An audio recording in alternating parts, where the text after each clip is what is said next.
Alhamdulillah, alhamdulillahi wa kafa, wassalatu wassalamu ala man la nabiyya ba'da wa ba'd. Alhamdulillah, inshallah, today we will be covering from 562 to 662. There is a typo at the beginning. It states 656, but it should actually read 662. Okay? Now, in looking at where we left off, we stopped at the death of Sheikh al-Islam Abdul Qadir al-Jilani, rahimahullah. We stopped at his death. After his death, the following scholars took over, and they were 4 in number, people that he had given Khilafah to as his successors in his knowledge. They were Muwafiquddin ibn Qudama, rahimahullah. He died after the remaining crusades, and we'll be talking about him shortly. He absorbed Sheikh Abdul Qadir al-Jilani's hadith knowledge and his fiqh knowledge. Okay? The next alim was Abdul Rahman ibn al-Jawzi, who, as we mentioned, is a direct descendant of Abu Bakr as-Siddiq. Imam Muwafiquddin ibn Qudama is the direct descendant of Umar ibn al-Khattab. He inherited Sheikh Abdul Qadir al-Jilani's jarh wa ta'dil, his grading of hadith, his understanding of hadith. The next was Abdul Ghani ibn Abdul Wahid al-Maqdisi, a direct descendant of Umar ibn al-Khattab. He is written on record as having memorized and being tested and being at the level of 700,000 ahadith. 700,000. That places him in terms of his hifz at the level of the students of Imam Ahmed. All right, he could have sat in the classes of the students of the 4 Imams. That's the level that Sheikh Abdul Ghani ibn Abdul Wahid al-Maqdisi was at. He used to pray 300 extra nafil a day, just as glorification to Allah subhanahu wa ta'ala. Imam Ibn Jawzi used to fast, and Imam Muwafiquddin combined between both. And you can see that in Imam al-Manini or Manni was an alim who specialized in the principles of ihsan. And these were his khulafa. These were his khulafa of his tariqah.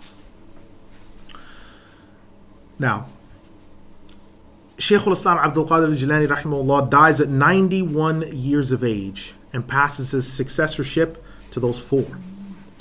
The year 562 brought the great march of the general Salahuddin to take Egypt back from the Franks. The Franks had absorbed Egypt into their empire. He approached the Franks in battle from Lower Egypt. Now, this is an important point. In general, the Egyptians and the Greeks who met the Egyptians thereafter divide Egypt into 2 sections. Northern Egypt is called Lower Egypt. It's called Lower Egypt. South Egypt is called Upper Egypt, which is Sa'id Masr. Sa'id Masr. Northern Egypt is where you find personalities like Sheikh Umar Abdul Rahman, Muhammad Matawali Sha'rawi. South Egypt, you get Abu Ja'far Al-Tahawi, Imam Mahmud Khalil Al-Husri, and others. Okay? So he's coming from Lower Egypt, starting at Ad-Dumyat, near the Nile River, and moving up. When they met, there was great fighting, but in a shock victory, the Crusades were overwhelmed, and Salahuddin marched on and took Upper Egypt and consolidated it. So he moved from north to south. Remember, at this time, there was no Sudan. Sudan is a made-up idea from 1956. There was no Sudan. It's all Masr. Sudan was part of Sa'id Masr. I have cousins from Sudan. I have family from Sudan. They're Arabs. They speak the same dialect. They're Bedouins, everything. Sudan is made up. Like North and South Korea is made up. Like Pakistan and India and Bangladesh are made up. They're not races, they are empires or states. It's fake. So Sudan at this point didn't exist. It was just Masr, all of it. So all the way up from northern Egypt by the port, all the way down to the termination of the Nile, in which it was called the Blue Nile, that's all Masr. That's all Masr. And then Somalia begins after that. So he makes it all the way and shocks the Crusaders and defeats them. The Franks then fall back to Cairo and then Alexandria, both places that Salahuddin Al-Ayubi had consolidated and added to his growing province of states.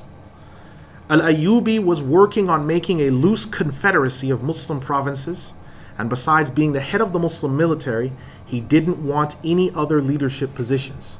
So at this time, the Abbasiya were weak. Salahuddin Al-Ayubi is trying to build and consolidate a Muslim confederacy, which is made up of all of the different Sunni Jama'at combining their forces into one, because they're dealing with two main enemies. The Fatimiyya, which were the Ismaili 12ers who controlled North Africa, and their masjids were facing Karbala. And number two, the Crusaders. They had to deal with both enemies.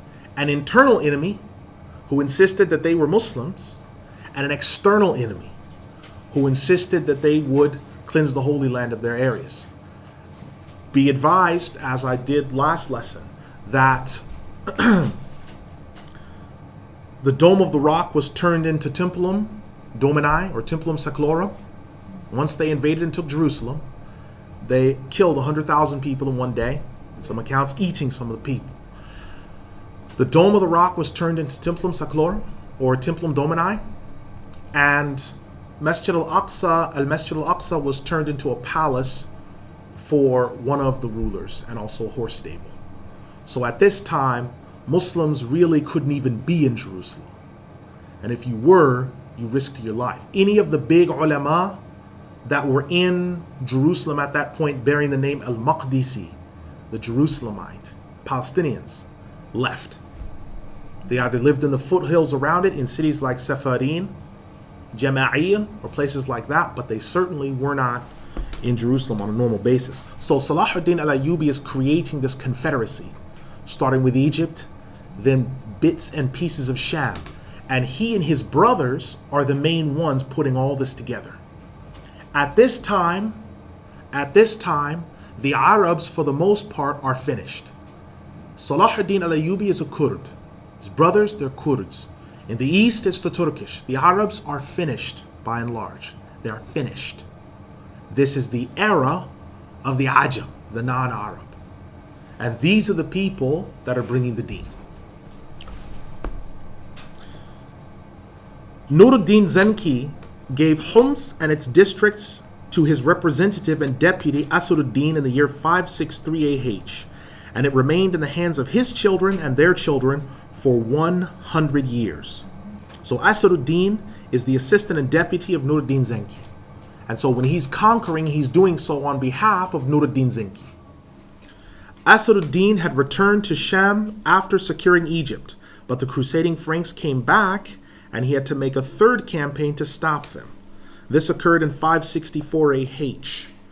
A great earthquake in 565 struck Sham, killing 80,000 people and damaging the Umayyad family masjid, the prisons around the area, and also the walls of Damascus itself. The area was almost completely destroyed. That's a very serious thing because Damascus is considered one of the most consistently and constantly occupied cities in the history of the world. The more you dig under the ground, you find buildings and buildings and buildings. You find almost no time where the city was desolate in its founding all the way up until now. So for Damascus to nearly be, or Dimashq in Arabic, to nearly be devastated to the point where no one could live there and it was uninhabitable is something severe. And for the Jami' al-Umayyi, the Umayyi masjid, the Umayyi central family masjid, to be damaged or nearly destroyed is also severe, because this is where in Sham, when you studied at a higher institution, that's generally where you went to. They were not as strict as, say, the Jami' al-Ashrafiyya in which you were required to be an Ash'ari to attend those institutions. The Jamia Umayyah was attended by Shamsuddin ibn Qudama, who was a Hanbali in terms of his creed, but was mainly and by and large Ash'ari. So that institution produced imams like Imam Yahya al-Nawawi, the writer of the 40 Hadith, the Ibn Daqiq al-Eid. People like that studied there or visited there or taught there. And these were mainly Ash'ari institutions. But they were open and cosmopolitan to others, whereas Jamia al-Ashrafiyya was not. Now, further to this, the Abbasid Khalifa al-Mustanjid died in the year 566 AH at 48 years of age. He'd ruled for 5 years. After al-Mustanjid came his son al-Mustadi bi-Amrillah, the 33rd Abbasid Khalifa. It was around this same time that Nuruddin Zenki traveled to Sinaj, took control of it, and handed it over to his cousin Ibaduddin. And then he carried on and conquered al-Mosul. So if you look at the Khalifas at this time, they're succeeding to their different posts. But the people that are doing most of the legwork in terms of protecting the borders of Islam, raising the banner of Islam, protecting Islam, are people like the ulama, or the people under the ulama. This must be stated. Salahuddin Al-Ayubi was one of the ulama. His institution where he teaches at, and Allahu Alam if it's still being used today, but it's not far from one of the satellite Azhar campuses in Egypt today, where he used to sit and teach at a chair as a theologian. He was a theologian, he was a soldier, he was a scholar, he was a historian, he was many different things. And so him taking control of a lot of the armies and passing out responsibilities was very significant, because the Kurds, when they came into the religion, they immediately adopted the Shafi'i school, and most of them adopted the creed books of the Ash'aris. So the Kurds to this day are by and large Shafi'is, and the theological books that they study will be books like al-Barahin, texts like that by Imam Sunusi and others. Al-Mustadi bi-Amrillah, the 33rd Abbasid Khalifa, was the one in charge during this time. In the year 567 AH, Salahuddin Al-Ayubi entered in and interrupted the khutbah of Al-Adid Al-Ubaidi of the Fatimiyya of Egypt and removed him. After this, Al-Azhar from Egypt was taken and the Shia thrown out. The creed of use was to be that of the Ash'aris, most of its scholars being Shafi'i and fiqh. So in this year, at the Fatimi Central Masjid, Salahuddin Al-Ayubi, rahimahullah, storms into the masjid. And I want you to understand how our scholars view the people of the cults and their organizations and their leadership. Interrupts the khutbah. He interrupts the khutbah. There was no feeling that he had for the sanctity of the khutbah or their place of worship or anything. He had no feeling for that. And so when he came in and disrupted that, he then removed him.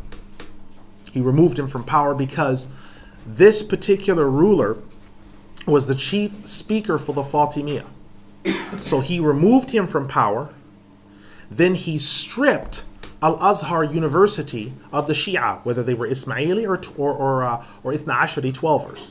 Whether they were 7ers or 12ers, he removed them from power. And he put in their place Azhar imams that were Shafi'is and that were Ash'aris. And that was the bottom line. Now, up until fairly recently, and by recently historically, I mean perhaps 400 or 500 years ago, Azhar had a strict principle in that if you attended their university, you had to adhere to one of the four madhabs. You were going to, and they would not admit you in the university unless you did. Their entrance forms up until the late 1980s, early 90s required you to indicate a madhab and required you to indicate which particular theology that you studied or which creed that you studied. And this was the way that it was. Now, someone who looks at the Shaykh al-Azhars all the way back will reach the point of Salahuddin, and then there'll be a blank space. Because before that time, they were 12ers. And the scholars of Muslim orthodoxy do not consider cultists, no matter how long they've studied, no matter how many books they've memorized, they're not considered scholars until they leave that cult, come into Muslim orthodoxy, and they study. So when you read about Salahuddin Al-Ayubi simply just coming into the masjid, interrupting the khutbah, deposing the Fatimi ruler, that's for a reason. That our people don't view the cults and their things with any sanctity. It's a statement that Imam Ahmad rahimahullah, he said that the rebellious sinners of my ummah, their graves are gardens. And the righteous, pious worshippers of the cults, their graves are pits from the great fire.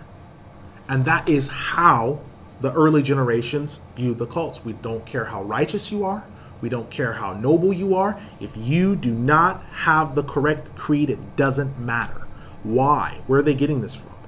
A hadith of the Prophet ﷺ from Ibn Majah and other collections in which he said about the people of innovation, that for them there is no prayer, there is no hajj, there is no zakah for them. That's the statement. A further statement is where he said, whoever honors a person who belongs to the people of innovation, he has helped to destroy Islam. مَنْ وَقَّرَ صَاحِبَ بِدْعَةٍ فَقَدْ أَعَانَ عَلَى هَدْمِ الْإِسْلَامِ. Whoever honors a person of innovation has helped to destroy Islam. This hadith in Sahih al-Jami is unequivocal, but we can see a disconnect between the scholars of Muslim orthodoxy and people today who sometimes act as spokesmen or spokeswomen for Islam. And in this quagmire of relativism, well, no, alhamdulillah, as long as they say that they're Muslim, well, then it's fine as long as they say they were Muslim, we wouldn't have these situations and we wouldn't have these ahadith. There is one singular foundational creed. There is one truth, not truths. No one ever says that there is more than one way to make nitrous oxide, because someone could get killed. But faith is more volatile than that. And so you need to understand when Salahuddin Al-Ayubi comes in, he's not coming in as sort of in an ecumenical fashion. Let's get along, let's sit down, open the books, read them together. No, you are wrong, you're upon falsehood, we're replacing you. The mihrabs were replaced. Salahuddin Al-Ayubi replaced the mihrabs because the mihrabs in the Fatimi masjids were facing Karbala. So he either obliterated the mihrabs, and in some cases he couldn't obliterate them because they were actually recesses in the wall. So he would pave over them or have them plastered over and make a new mihrab. So those that may visit Egypt in the future, if you come to a masjid and you say, well, why are there two mihrabs? Or this one's facing all over the place, or this masjid's a museum piece now, and this mihrab's in the wrong place. Well, the reason for that is because those people were Fatimi, and they're not now. Now, after this time, Salahuddin Al-Ayubi made a point. People of innovation did not deserve a place of teaching in a Sunni country. For the first time in 209 years, the Abbasid rulers and their deputies had their khutbahs made after Salahuddin informed the Khalifa of what had happened and his victory in Egypt. So prior to that, 200 years. So for 209 years, North Africa, with the exception of the place where Qarawiyyin was and its satellites, were hearing Shia khutbahs cursing the companions. So you would have people that would skip Jum'ah or would not go, or they had to hold their own jama'at because they would go to the khutbah and hear companions being cursed, Muawiyah being cursed, Ali being cursed, la'na and takfir being made on the companions. So when you're sitting in a gathering in the masjid, which you're in your best clothes, you're ready to worship, you're ready to listen to the news, and you hear someone in the khutbah say, La'natullahi ala Muawiyah, may Allah's curse be on Muawiyah, La'natullahi ala, and just name after name after name. Then some people just chose to leave. Some people wouldn't be there. Some people chose just to skip it and try to establish their own jama'ah. So what Salahuddin Al-Ayubi did was quite remarkable. There was an argument, though, between Salahuddin and Nuruddin, which was close to leading to hostilities, but finally the matter was resolved. When 568 came, Umar ibn Shahanshah, who was the cousin of Salahuddin, took over North Africa and pushed the Crusaders out of Morocco. Shamsud-Dawla, who was the brother of Salahuddin, he marched to Yemen and overthrew the apostate Abdul Nabi and established the Ayyubid governance in the land. The Shafi'i fiqh and Ash'ari creed were in dominance over the Mu'tazila and Shia. The Ayyubid governance started with a firm commitment to building a Sunni organization to rival the Shia in North Africa and return the honor to Muslim orthodoxy rule after the years of weak and ineffective Abbasid rule. Now this is a very important point. The Ayyubid, or the Ayyubiya, which was the name of their Jama'ah named after their clan, they were all brothers or relations, close relations. So you have Turan ibn Ayyub, Sayful Islam Tughtikin ibn Ayyub, Ismail ibn Ayyub, who was the son of Tughtikin, Sayful Islam Atabak, An-Nasr Ayyub, Sulaiman ibn Taqiyuddin, and Salahuddin, whose name is actually Yusuf. Now, these people were the main ones in North Africa and in Sham that protected this religion. They were the main ones that protected this religion in those areas. And they did something that was important. Today, you will see people that will discuss things like, well, what is the Khilafah? Or how do we establish Khilafah? Or how do we do this? Do you belong to a group? Are you working for Khilafah? Are you working for this? Are you working for that? Salahuddin Al-Ayubi, if you look at all of his writings and all of his discussions, his writings are very few. And his speech was very little, but his work was a lot. Because if you don't have anywhere, if you don't have a base to bring Sharia, who cares? You can talk about Sharia all day long. It doesn't matter. Do you have any place to implement it? No. Well, then the only option for you is you're going to have to physically take over some place in order to have somewhere to implement and do what you've been yakking about and talking about for all that time. If you don't have anywhere, your movement's already a failure if you're talking. If you're talking about having some place, we need this, we need that, you should do this, you should belong to this group, you should do that, and you don't have anywhere, well, your movement's already a failure. That's the proof that you are nothing in and of itself is demonstrated in front of us by you, because you don't have anywhere. Because the people that are working that would have some place build up what's there, and then they start to roll out their programs. And so Salahuddin and his brothers and his relations, that's what they did. They built up something. Today, people talk. Then, 800-900 years ago, they built. And they worked hard. And so when you look at what he brought about, how he went through all the trials and tribulations, he understood that in order to bring back respect to Muslim orthodoxy, because really the Ismaili and others, they were the empires. No one respected Muslim orthodoxy in terms of the cults that were looking from the side. No one respected Muslim orthodoxy.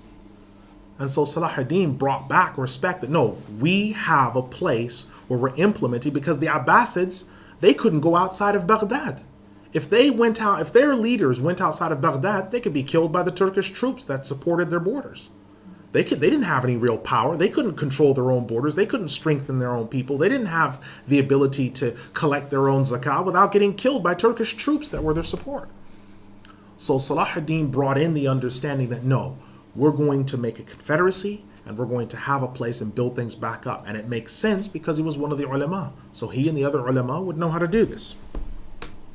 Nuruddin Zenki died in 569 AH. This gave the Crusaders more heart in the hope that they would have the opportunity to attack again and strengthen their hold. They'd been limited to a few castles dotting the hillsides of Sham, while most of their allies had been driven from the area. So the Kuffar were happy that Nuruddin Zenki died because of how formidable of a fighter he was. They had incredible fear of him. And his reputation and the reputation of Salahuddin Al-Ayubi made it all the way back to Europe. And so the Franks heard about him. of all different stripes, whether the Franks were French, whether they're from Flanders, whether they're English, all the Franks heard about him and his reputation, and that he never gave up, and he continued to fight them constantly. And he was, with Salahuddin, he was the main one keeping the Middle East and North Africa from just completely collapsing. Because the Fatimiyya, their reign over Egypt was becoming now, over Egypt and North Africa was becoming more symbolic as well. Because the Franks were exercising an external power over them and using them as puppet vassals. And so Salahuddin's era was very important. Now, Salahuddin took Damascus without a fight in 570 AH and had no problem sustaining it. His assistant, As-Salih Ismail, took Halab, while Salahuddin moved on to take Hama, then went to besiege Halab, but an argument broke out between the brothers regarding who had the right to keep it. So Salahuddin returned it. By this time, his brothers were in control of Sham and Egypt. Salahuddin moved to Ba'labek and secured it. So Salahuddin takes Damascus without a fight. There's no uprising against him because the people of Damascus are Sunnis. They don't have a problem with that.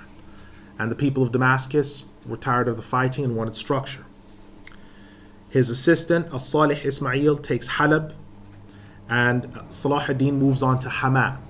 Hama is not too far from Nawat, where Imam al-Nawawi was born. Hama gave birth to numerous grand ulama. One of the great ulama of this era, who is a great teacher who I had the opportunity to take from, Sheikh Muhammad Fuad al-Barazi, is Hamawi, the great Hanafi judge. Magnificent scholar, memorized the foundational Hanafi books, memorized the Sihah Sitta, and studied with the Ghumari brothers, one of the greatest Hanafi scholars of this era, Sheikh Muhammad Fuad al-Barazi, one of the greatest of this era in terms of his knowledge, his capacity, his sagacity, all of the things that he possesses. He is a complete package. And so he brought his ilm to this country years ago. And I had the opportunity to be in his gatherings. And everything about those people that you see from Hama and other famous cities is different. There's a difference between a sheikh and an alim. Everything about those people is different. Where you see a man in his 70s, in his 60s, and he only has a handful of gray hairs in his beard and on his head. It tells you that this individual is someone different. When he can tell you from the top of a book and he can say, well, what about this passage in the Hidayah by Marghinani? He says that is line 5 from top, the 5th line from the top. And that masala doesn't mean that. You've quoted it wrong. It means this, and he's quoting it from memory. These are the people of our ummah. These are the inheritors of the prophets. These are the real scholars. And so Hama, when he takes Hama, that's a major thing. That's a major thing. And he moves on to Ba'labek. Ba'labek produced great ulama like Alauddin al-Ba'li, rahimahullah, Ibn al-Liham. Ba'labek produced great ulama like Imam Abu Muhammad Asbasalar, the great Turkish alim, was coming from Ba'labek. Ba'labek boasted at least 70 scholars at any one time, preaching from all the minarets. Ba'labek is now in what's today they're calling Lebanon. But back then it was just all Sham. And they had a great scholarly history. 562 AH. In this year, Salahuddin ordered the building of a mammoth wall from the land around Lower Egypt and Cairo in particular to protect from further Frankish attacks.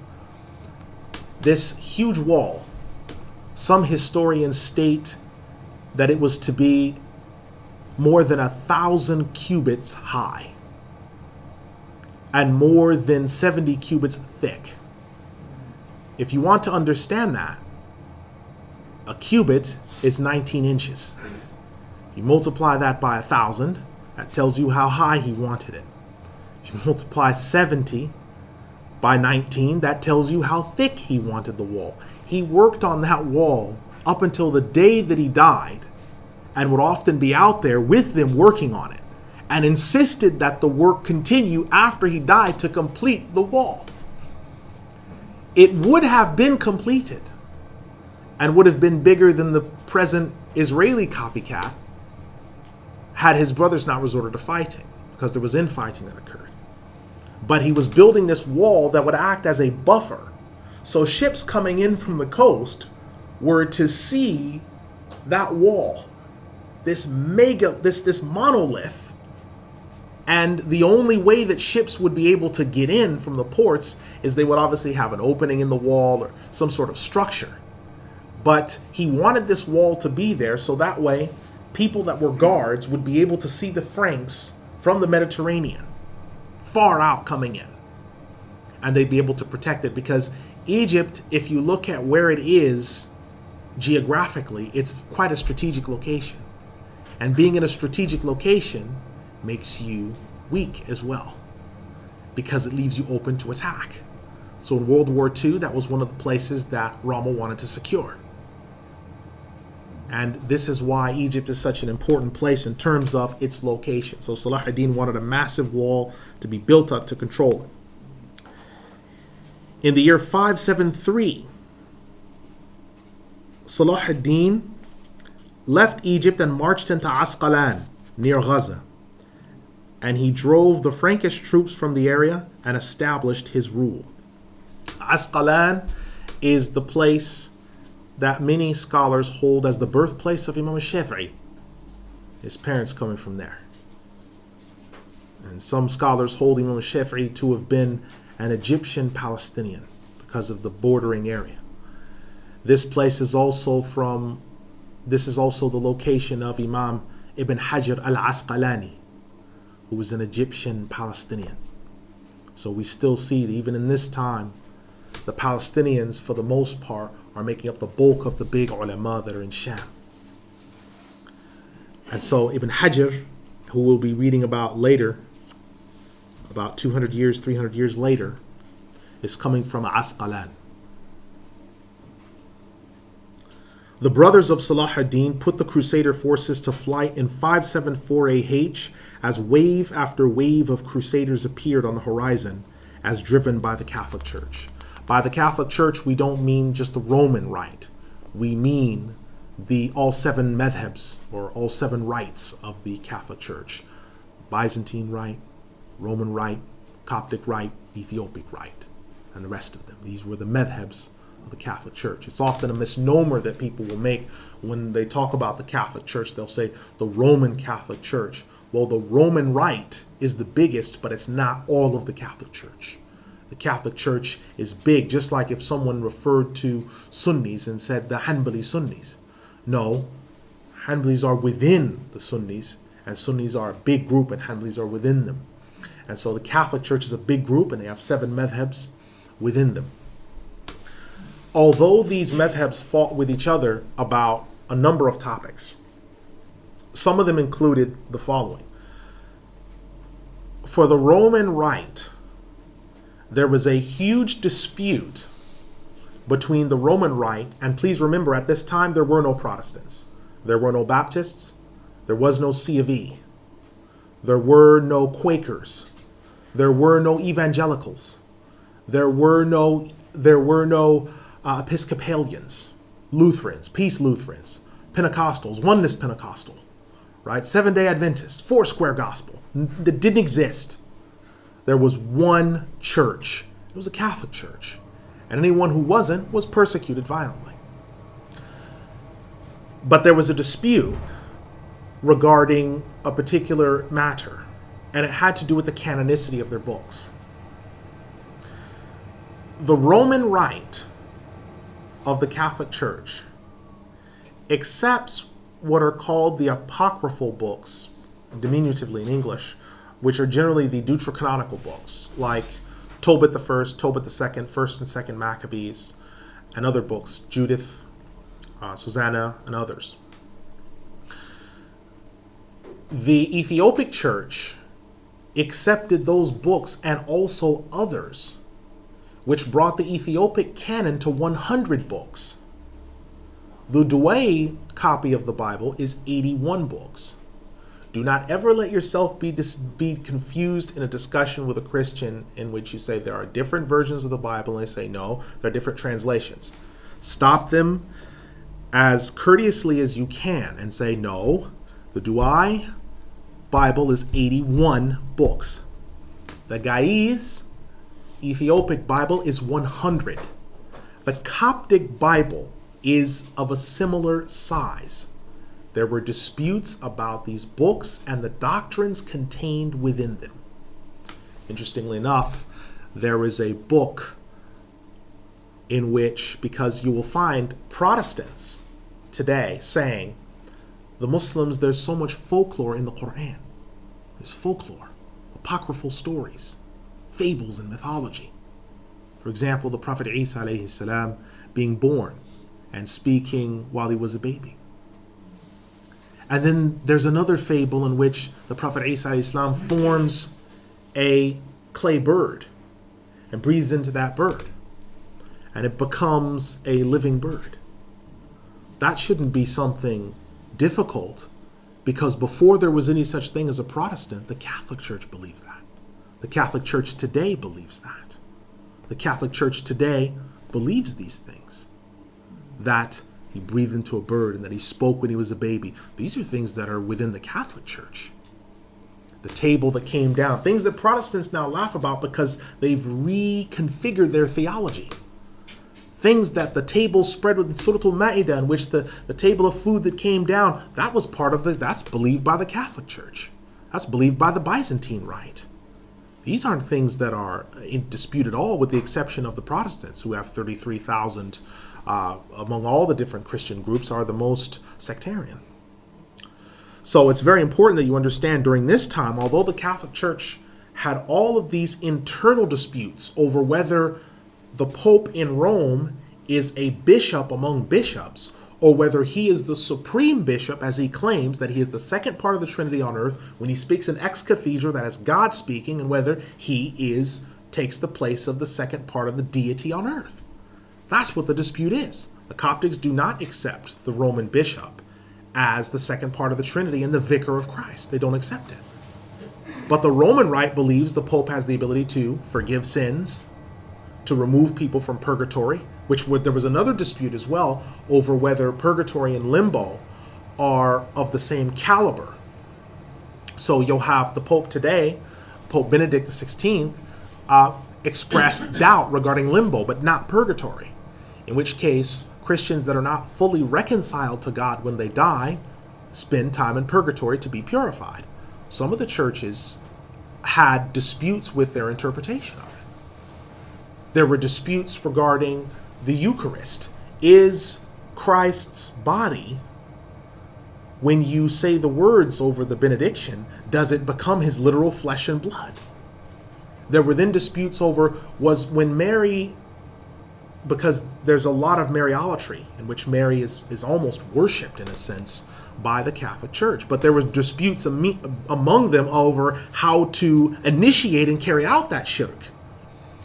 Among some of the mushriks of the Catholic Church, they said, no, Mary was taken up as the queen of the universe and never died a bodily death.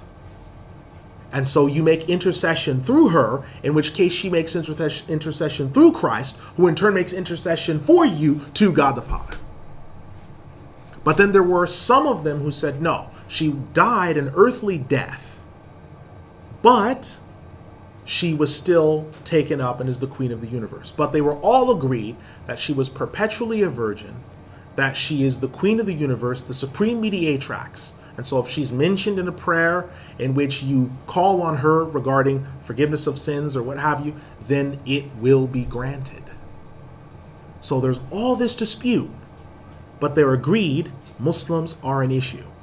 At this time, the main excuse that the Catholic Church had for people not becoming Muslim, and it's still the default position of the Greek Orthodox Church. If you speak to Father Dr. Andreas Michaelidis, who he's retired as the head in this city, but you can still contact him. Still today, the Greek Orthodox Church teaches that the Prophet Muhammad ﷺ was a renegade priest in the Catholic Church that started his own religion.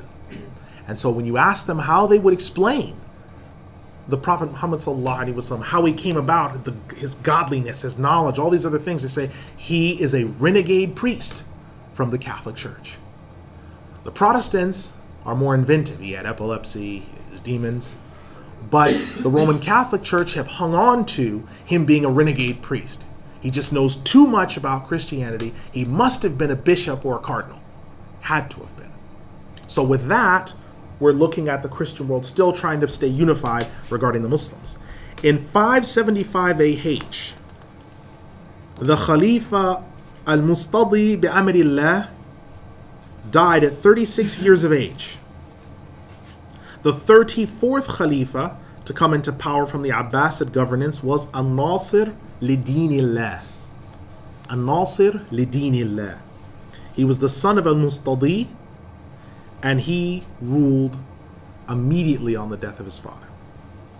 An earthquake came in the same year in the land of Irbil that was so horrible the water in the river near it ran red with blood. So that's how many people died in Irbil. Irbil is in Iraq. If you actually do some research, you'll find that was the site of major fighting in the 2003 invasion of Iraq, because the people of Irbil do not surrender. That's one of the things they don't do. The people of Irbil do not surrender. And there was huge fighting. Huge. It was unbelievable how difficult the seasoned, insuperable, infallible Americans were put to flight by the Kurds of Irbil, who would survive Saddam's mustard gas attacks, who would survive the Iranian invasions, who'd survived the Mongol invasions, who'd survived all these other invasions. Do we really think of people who've survived the Mongols and the Iranians and mustard gas, that they're going anywhere unless Allah makes them? They're there to stay. And so Irbil is a great place in history. Salahuddin Al-Ayubi, who was in conflict with the then Khalifa regarding governance and resisting the Crusaders, took Homs from An-Nasir in 576 AH and removed the power base of the Khalifa. What added more humiliation was that it occurred in front of the Khalifa, who was on the battlefield at the time. So Salahuddin Al-Ayubi is differing with the Khalifa. Remember, we have to rewind back to Al-Qadi Abu Ya'la, the agreement that he made with the Khalifa of the time, Al-Qa'im bi-Amrillah. The Khalifa agreed them, nullified his Khilafah, the ulama come back in. And so Salahuddin Al-Ayubi, notice how the relationship is. He's conquering Egypt and doing these things. He drops the Khalifa letter, I've conquered Egypt. He goes, takes over big sections of Sham, Halab. By the way, I've conquered Sham. It's not a relationship in which they're equals. He holds the Khalifa, as the ulama did then, and how they are to, as subordinate. Rulers are subordinate to the ulama because they are the people that are really ruling. So Salahuddin takes Homs from An-Nasir because An-Nasir, Salahuddin sees An-Nasir as the Khalifa has no power anyway because the ulama are in charge. But number two, he doesn't have any military might. So how can he hold Homs? And at that point, An-Nasir was in two minds about whether to even fight the Crusaders. Remember, 100,000 dead when they first arrive in Antioch. Another 100,000 in Jerusalem, and you're in two minds about whether to fight. The great historian Ibn al-Athir walks into the masjid during Ramadan. He's a big alim and a historian with a platter of food on his shoulder. And he sits the platter down. And he starts eating. This is Ramadan, it's the daytime. And they said to him in anger, the people, how dare you eat during Ramadan? How dare you eat during Ramadan? Who are you to eat in this month of Ramadan? This is a sanctified month. And he said, I'm eating because the Muslims are dead. Because had the Muslims been alive, then we would not be looking at the Dome of the Rock and Masjid al-Aqsa as churches and as palaces. And we would not be allowing ourselves to remain in this condition. So the Muslims are dead and you can't possibly be Muslims. I don't know how you've procured those clothes, but you're certainly not Muslims. Well, obviously, this awakened the hearts of some people, and there was violence towards the Crusaders because it woke them up from some people who were sleeping. And the Khalifa, although awake, was ineffectual. And that's why when you look at the historical sources, you don't read about him coming out of his lair from Baghdad. He doesn't come out. To come out and do what? With what? Their mothers or their wives are all Turkish from the tribe of the Seljuk. Their military commanders are Turkish. When they get sick of them, they physically remove them, put someone else in. And then since the ulama have come in, that stopped. But still, the Turkish shock troops that they have at any one time, if it wasn't for them listening to the ulama, they could cut their necks. So what power does Al-Mustadi and then his successors like Al-Nasir, Lidinillah, what power do they have? None. None. Now, Salahuddin suffered a great loss when his brother Tajul Muluk Majduddin died in 579 AH. Just before that time, in 577 AH, Ismail ibn Nuruddin died. And in 578 AH, in which Salahuddin conquered Harran, Saruj, Sinjar, Nasibin, and Al-Raqqa. He was just about to absorb Al-Mosul when a messenger from the Khalifa came and told him to desist, which he did. So he was just about to absorb Mosul, which was in Iraq. And the Khalifa comes and says, don't absorb Mosul. He sends a messenger, don't absorb Mosul. Why? If Salahuddin Al-Ayubi absorbs Mosul, then he absorbs the Khalifa. Now the Khalifa is already subservient to him. He's already been humiliated on the battlefield when Homs was taken. But if he absorbs Al-Mosul, it's a greater disrespect, and you face the Shia that are in Baghdad and around that area may rise up against him because they'll see he's so weak he can't even stop people from absorbing the areas that are supposed to be within his territories. And so he's concerned about that. And so he says, don't take it. And out of respect, Salahuddin al-Ayyubi says, I won't take it. I won't take it. He said famously at one point after that, he said to his troops as he was with them, he said, do not fear the Arabs. They are like cats that have crawled up a pole and they'll never come down from it. If you doubt the words that I say, and I'm an Arab saying this, if you doubt the words that I say, look at the Arab world today. Who's really standing? Are the Chechens Arabs? Are the Afghanis Arabs? Are the Kashmiris Arabs? Who's the one that revived this deen? It's certainly not the Arabs. The Arabs only have the ulama and the Mahdi to come from them. Don't follow them in these matters. So from this time, the Arabs as a formidable world power are dead. Unless you are Asian, Uzbek, or a Turk, you don't run anything. And that's how it is. Now Salahuddin, further to that point, there was a time of unity when Salahuddin asked for help in the form of Neftha from the Khalifa. This was used by the Sultan Salahuddin as a flamethrower that scorched the faces and bodies of crusaders and made them retreat. Here's how Neftha worked. It was almost like napalm in some senses. What they would do is they would take this volatile material and they would pour it into containers. And they would take a dry rag or dry piece of clothing, light it, put it on their put it on their catapults and catapult them. When they hit the other side, they would break open and they would spread the fire all over the ground. The Molotov cocktail was born. They also would have large devices to fire out this Neftha. And they would be holding or have someone with either a stand or a stoop with a fire under the Neftha. So as the Neftha was shooting out in a straight stream, it was catching on fire. And obviously you've got a line of crusaders in front of you who march in a phalanx straight fashion, so the whole front row's on fire. And it worked, because no one likes to be on fire. No human being wants to be on fire. And so people retreated. And the crusaders retreated. And it was one of the times that people could see that there was sort of a unity between Salahuddin and the Khalifa. Now, there's one thing further I want to mention. Naphtha was also used as a device for pouring over the crusaders.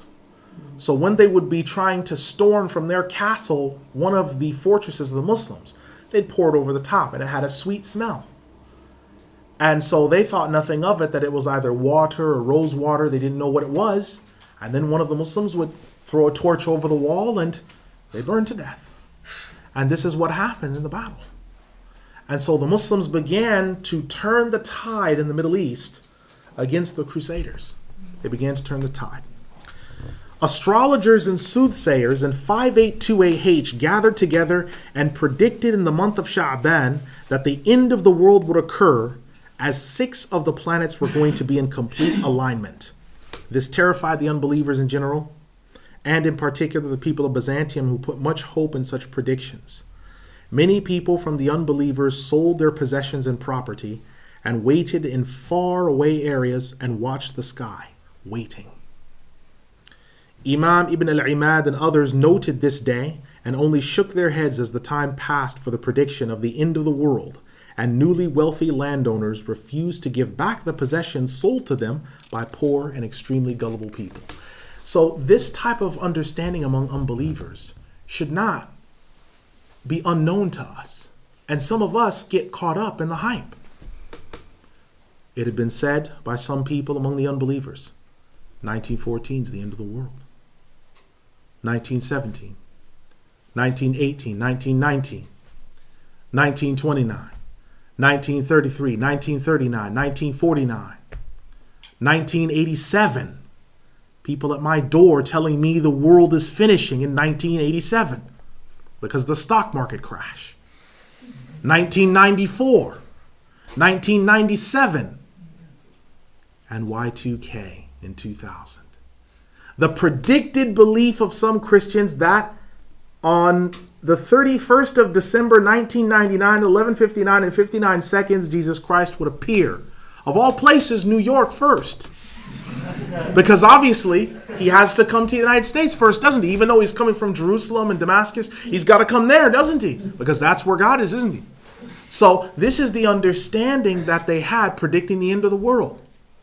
Now what are they saying? They're saying 2012 now, aren't they?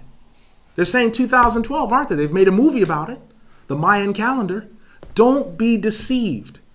There are always going to be people that are prognosticators and astrologers that will say the planets are aligning, and it must mean that because all the planets are lined up together that this is the end of everything. There's going to be tidal waves and everything else. No, what it means is the planets are aligned and it's a nice pattern, and to glorify Allah subhanahu wa ta'ala. That's what it means. It doesn't mean anything else besides that. But the Muslims who, and I need to mention this, who had observatories as early as 900 AD, Muslims knew that this was cyclical. It's a pattern that happens. And so they already knew, of course, that they're aligned. But no one is sitting there thinking that the end of the world's going to come off the basis of that. Just like when unbelievers saw, oh, wait a minute, there's been so many eclipses within this period of time. Or the moon is going to be, there's going to be 2 full moons within this period. That must mean the end of the world is coming. Muslims didn't have this understanding. And that's why the historian Ibn al-Imad, it's mentioned that he just shook his head because he just felt rueful about this. And still today, there are people that believe it. There are people that, based upon the movie Independence Day, really hold the events in that movie to be true. People have seen 2012. Yeah, that's it. It's getting down to business. And the date that they even mentioned in the movie, it's coming. And in 2012, there's going to be that planetary alignment again. People were telling you, and you know they were. Not as bad in the U.S. as here, but people were telling you, get rid of your electronics. stock up on food, because anything with microchips in it, because the computer can't recognize the 00, so it's going to go haywire. People were thinking that computers were going to turn against man like Skynet, and that automobiles were going to come to life and start running over their owners, and laptops were going to rebel, and all these other things were going to happen. Toasters would start popping toast or cooking toast by themselves, burning the hands of the people. People were coming with these wild ideas. Planes are going to go crazy. So they tried to ground all the airplanes on that day. We're not doing any chartered flights, because it may be during the Y2K situation, planes will just start falling out of the sky. People were really concerned. It's going to cost over £1 billion to reconfigure all of our computers, because Y2K is such a pressing issue. Every time these unbelievers are stricken with something that affects them monetarily, they interpret it to mean that it must be the end of the world. But little do they know that the end of the world will come when they least expect it. The day of resurrection is on a Friday. What goes on Friday? Well, they're lathering up for their first bath they've had of the week or what have you. They're preparing for the party. They're preparing for everything else. They're getting ready to go drink. If you look at them on Friday, they're in their Friday best, like we're in our Friday best. And it will come all of a sudden. Some of them will be in the tavern or the bar. Some of them will be doing nefarious activities. Some of them will be in the shower for that week that they're having. Some of them will be eating. Some of them will be drinking. They'll be caught all of a sudden. As the Prophet ﷺ said, some of them will be stumbling like drunkards, and they're not drunk, meaning the devastation, the cataclysmic effect of that day will be such that it will catch them without them even knowing what's going to happen. It's not going to be something you can predict and wait for. You can prognosticate and say, okay, I better get myself on track now and be the best I can be. No, it's going to be something that catches you. And that's why it's important that we recognize that these are trends that Shaitan uses to trick the kuffar.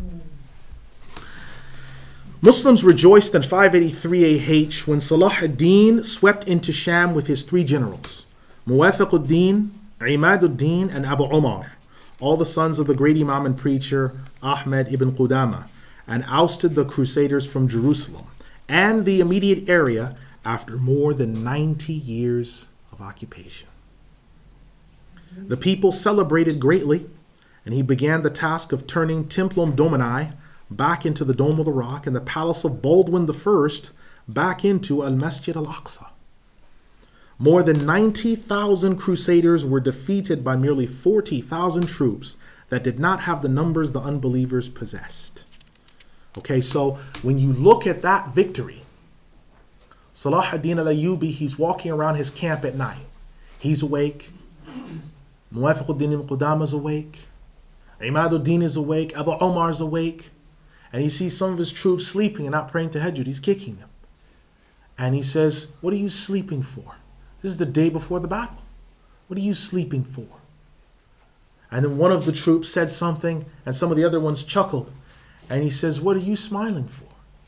And he said, yes, we've noticed, Salahuddin, that you don't have much to smile about. He says, look around you. What is there to smile about? Look around you. So he was determined, he was focused, he was solemn. Not frowning, but just solemn. And so he went about his work very seriously. And one of the most beautiful things mentioned in the history books is when they came back into Jerusalem, they walked up the steps and they turned around, all of them, Imam Muwafiquddin, Imaduddin, Abu Umar, and Salahuddin, the 4 generals, looking down across the steps the whole way that they'd marched into the whole city. And they'd made it. Imam Muwafiquddin did not remember the city of his childhood. Neither did his brother Abu Umar, neither did Imaduddin. And their father did not live to see them come back and bring Jerusalem back to the Muslims. But alhamdulillah, they lived to see it in their lifetime. In this same city, Jews were allowed to come back into Jerusalem after having been ran out. The original Christians who were Orthodox were allowed to come back in, and the Mass for Arab Christians was again said in Aramaic and not Latin. So all of these things came about. Salahuddin's only statement to the Christians that were there, because the Catholics had brought bells with them, he said these are to be rung at no time, because he quoted a hadith in which the bells are from the handiwork of Shaitan in Sahih al-Jami'. So he said these are to be rang at no time. And so they could gather themselves, he said, once you're inside, but not outside. You would have to use some other means of calling yourselves together. Do not do this outside. So a lot of what occurred, Salahuddin, even the people that had killed close members of his family, he did not retaliate. He did not retaliate. Rewind back, 100,000 dead in one day, some of them eaten. Salahuddin takes back over, nobody eaten. People given freedom, all these other things. And that's why even among the unbelievers of these people, Salahuddin, as they call him, they respect him because he represents everything that is chivalry and fair play. Fair play is not dropping a nuclear bomb on a city and when they surrender 9 days later dropping another one. That's not fair play. Fair play and righteousness is not killing millions of people over 20 years and saying we had to do something, they wouldn't resist Saddam. That's not fair play. So Salahuddin al-Ayubi represented all of these things. Now, Najmuddin al-Shirazi, he was one of the 40 Abdal.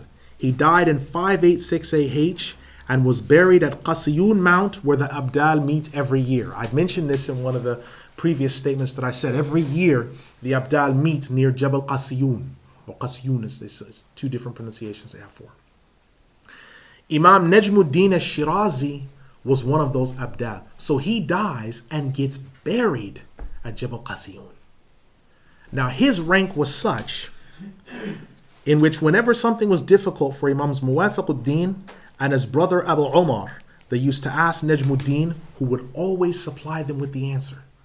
So whenever they came to this Badal and asked him any question, he had the answer.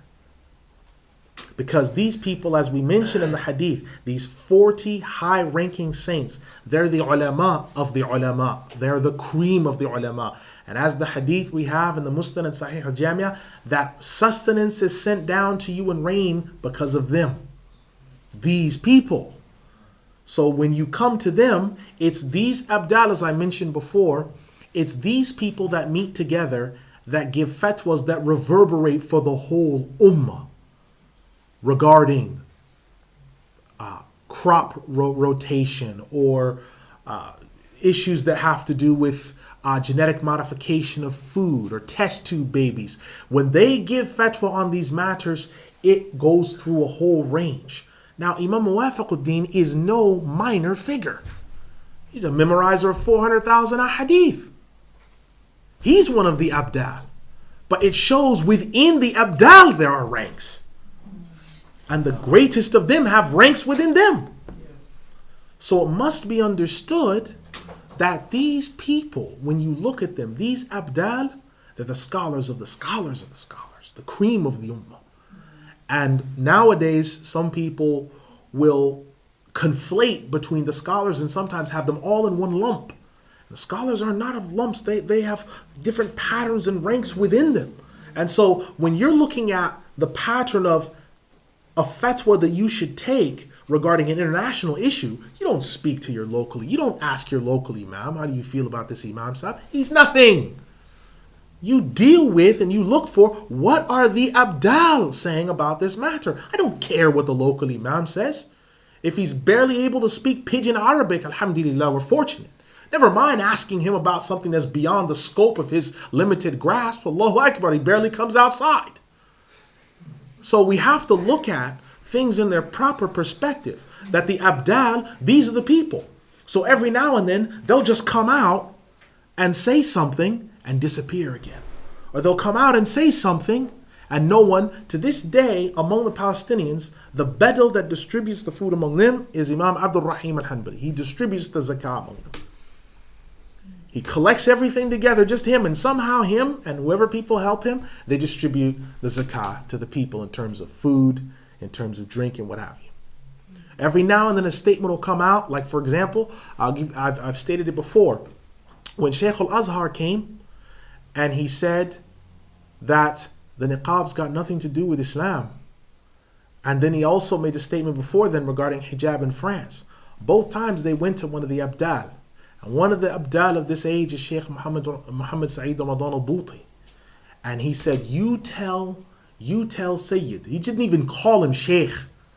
You tell him that I say he's wrong. That I say that that's not correct. That's the badal. You're on a first name basis with them, but it's the other way for you. So he says, you tell him, because who is Sheikh Al-Azhar compared to the Abdal? Even in its heyday, what was it? Now what is it? Well, it's a minister within the government. Sheikh Al-Azhar is the Ministry of Islamic Information. Who is he compared to the Abdal? Sheikh Wahb al-Zuhaili. You have Sheikh you have Sheikh Ismail ibn Badran. He came to Kuwait. There's people, there's men, grown men fainting when they're seeing him. People kissing his hands and feet. These are the Abdal. These are these people. The people of rank, the people of shukr, the people of fadl, the people of sharaf, the people of karam. It's these people. So when they come to some place, people are getting out of the way and all these other things are happening. And so when you look at these people, it's like when I asked Sheikh Muhammad Fawad al-Barazi, I asked him about the different ulama there. And he said, yes, the ulama still remain. And then he said to me, he said, I left 20 years ago when that Taghut, referring to Hafiz al-Asad, who was the ruler at the time before he died, he said, that Taghut, he says, I was there during his time, he says, but then I left. And the people of Denmark, having him there, if they're not utilizing him, I feel sorry for them on the Day of Judgment. Because a man that's come all that way, I feel sorry for them. So some of you, if you've had the opportunity to meet those people, don't waste their time.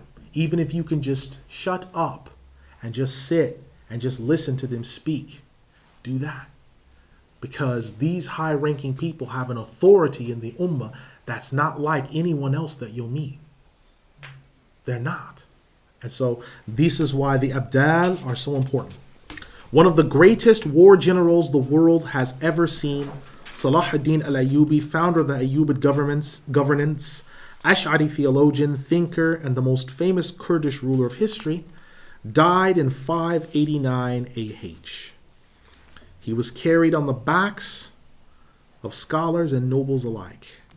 After his death, the organized system that he had set up dissolved as his brothers fought. Once the Franks saw this weakness, they began making incursions into the Muslim world yet again. The Franks took Beirut from the Muslims in 593 AH, and this battle continued throughout the year. Tughtikin, brother of Salahuddin, also died at this time after much service to Islam. We come to the year 595 AH. Fakhruddin al-Razi had a huge incident in Herat in Afghanistan when he met Majduddin ibn al-Qudwa, and debate resulted regarding it. Now, some people need to understand. Fakhruddin al-Razi is perhaps one of the greatest Shafi'i Ash'ari theologians that ever lived. He wrote a book which is a tafsir of the Qur'an, which some printings it's 19 volumes, some it's 21. It depends on the size of the print and what printing house. He is one of the greatest Ash'ari theologians that has ever lived. He is a towering figure. And his tafsir, some scholars advise students of knowledge not to read it alone, because the depth of what's there, the language, the prowess, all the other things inside of it. He, again, was one of the ulama that tried to join between and reconcile Neo-Platonist philosophical speculative theology and the Muslim creed. And this caused huge disagreements and misunderstandings between him and other ulama. because you had some ulama that rejected the use of Neoplatonism and using Greek reasoning and Greek logic to come to conclusions, and believed that it was incapable of being reconciled with the religion. And so in Herat in Afghanistan, he fell out with Majduddin ibn al-Qudwa and some of the other ulama. And it became so serious that Fakhruddin al-Razi, in the course of the discussion, cursed Majduddin ibn al-Qudwa. And Majduddin retaliated and said, and you as well. And so the other ulama had to interfere, because they said that Fakhruddin al-Razi, his durus, and the things that he was saying in Afghanistan was causing the people to argue too much. And so the leader at that time in Afghanistan, the governor, asked Fakhruddin al-Razi to leave, because the dispute, the way that the governor was seeing things is, how were things before Ilm al-Kalam came? Well, they were calm. Is Ilm al-Kalam something that the populace need, or is it something that is the providence of scholars of high rank? Well, it's something that's the providence of scholars of high rank. Well, then if that's the case, then we don't want it spoken about here. Because you must remember, Afghanistan was still being consolidated by the Hanafi scholars, because originally it was Shafi'i. The Afghanistan was Shafi'i. So now it was coming into its own under Hanafi governance, and the Hanafis, we must remember, are Maturidis. And so they don't want to hear anything about philosophy, Aristotle. Like for example, sometimes in Fakhruddin al-Razi's lectures, Aristotle's name would come up. And so you have these Maturidis look and say, what's he doing being mentioned? Why is Socrates being mentioned? So they stormed the minbar. And some of the arguments were so rough at one point, the people put on the minbar that Fakhruddin al-Razi was going to speak from, some people put some insults against Fakhruddin al-Razi and his family. And he stood on the minbar and he said, you have referred to my wife as an unrighteous and loose and immoral woman, and my children as illegitimate. He says, I say to you in truth, that would be better for me, because if my wife is loose and an immoral woman, she can repent. And if my children are illegitimate, that is no fault of their own but mine. I bear that responsibility. But if your creed is incorrect, that is something where you can be punished for all eternity, and I make no mistakes and I make no apologies for my creed. And so this continued, this dispute. Back in Sham, there was a massive discussion between Abdul Ghani ibn Abdul Wahid al-Maqdisi, in which some of the Ash'aris actually plotted to kill him. And so he had to leave the city and go to Egypt. This is the same Abdul Ghani ibn Abdul Wahid al-Maqdisi who memorized 700,000 hadith. Why was there's this dispute? Here's why. The Mu'tazila originally were using the theological statement, Lafzi bil Qur'ani makhluq. My recitation of the Qur'an is created. My recitation of the Qur'an is created. Because they believe the Qur'an was created. The Qur'an was created at a point in time. It has a human element to it. It's not the complete speech of Allah. It's the speech of Allah and the fact that it's an expression of His speech. But it's a human. It has a human endeavor to it. Muslim Orthodoxy said no. It is the infallible, irrefutable, indomitable speech of Allah. It is the knowledge of Allah. It is the speech of Allah. And they quoted verse after verse, hadith after hadith. So when they said Lafzi bil Qur'ani makhluq, Imam Ahmed knew that they meant that they're saying the Qur'an's created. After Abu al-Hasan al-Ash'ari repented from the Mu'tazila, came into the faith, he used the expression, same expression, but what he meant by it, Lafzi bil Qur'ani makhluq, what he meant by it is that the instrumentation of his larynx and the moving of his lips and his tongue, that was created. But that which came out of it wasn't. That was the Qur'an. Hanbali scholars said, we're not going to allow this to even be discussed, because they just defeated the Mu'tazila. So they said, we're not even going to allow it to be discussed. But Fakhruddin al-Razi, he reintroduced the discussion, which created heat, massive heat. And so Abdul Ghani ibn Abdul Wahid al-Maqdisi, when he began attacking that belief, at one point he came to the masjid and some of the Ash'ari theologians there began to interrogate him on his creed. I mean, it got that serious. And he said, my creed predates your creed. And so they got in a huge discussion. And so some of the Ash'ari scholars said, no, you've deviated. And Sheikh Abdul Ghani bin Abdul Wahid al-Maqdisi, he says, because Imam Muwafiquddin at the time was there with him. And Imam Muwafiquddin became angry because this is his first cousin. So it's not only another Muslim, but Abdul Ghani bin Abdul Wahid al-Maqdisi is his first cousin. So we all know how people can be about family. So Imam Muwafiquddin ibn Qudam rahimahullah, he says, the person that you claim lineage to for 40 years of his life was upon falsehood and still was not completely established after he left it. He is our son, he claimed our creed, and we judge him by our creed.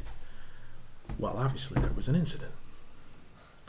And it led to just, sometimes scuffles and fistfights. We already mentioned some of the other things that happened.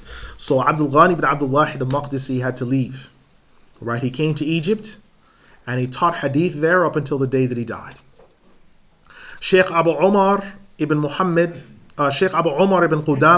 he began building a large madrasa near Qasiyun mountain in 597 AH, the same year Ismail ibn Tughtikin died. Same year that he died. Okay? Now, we want to mention some of those who died in this time. You had Abu Barakat al-Khidr ibn Shibl al-Dimashqi, the great Shafi'i scholar. Abdul Jalil ibn Abi As'ad al-Harawi, the great hadith scholar of Herat. Abdul Karim ibn Muhammad ibn Mansur al-Marwazi, the Shafi'i scholar. All of these died in 562 AH. You then had Abu Najib al-Suhrawardi, Zainuddin Ali ibn Kujak, who was the head over Irbil. And he also rebelled against the Khalifa Muqtafi, but after that, after their dispute, he came under his authority and accepted him. There was also Muhammad ibn Abdul Hamid al-Samarqandi, the Hanafi jurist. Fatima bint Muhammad al-Baghdadiyya, Abu Ali Hibatullah al-Baghdadi. All of these died in 563 AH. We then had Abdul Khaliq ibn Asad al-Dimashqi, the great Hanafi scholar in the East. The Hanafis in the East were the main ones that were the strongest in the madhab. The Arab Hanafis were trying to catch up with them. Now it's slightly top-heavy, where the Arab Hanafis have had a little bit more development in fiqh. And it's the Central Asian Hanafis that are still in need of more development. The Damascene Hanafis and the Egyptian Hanafis have jumped ahead. If you look at Ibn Abidin, Qutlubagha, Badruddin al-Aini, all these Egyptian and Shami, the Arab Hanafis have sort of jumped ahead. Well, at this point, back in time, when we go here, it was the Central Asian Hanafis that had jumped ahead. Why? Because their creed was intact. Their creed was intact, and they were the ones that defended the creed because Imam Abu Mansur al-Maturidi.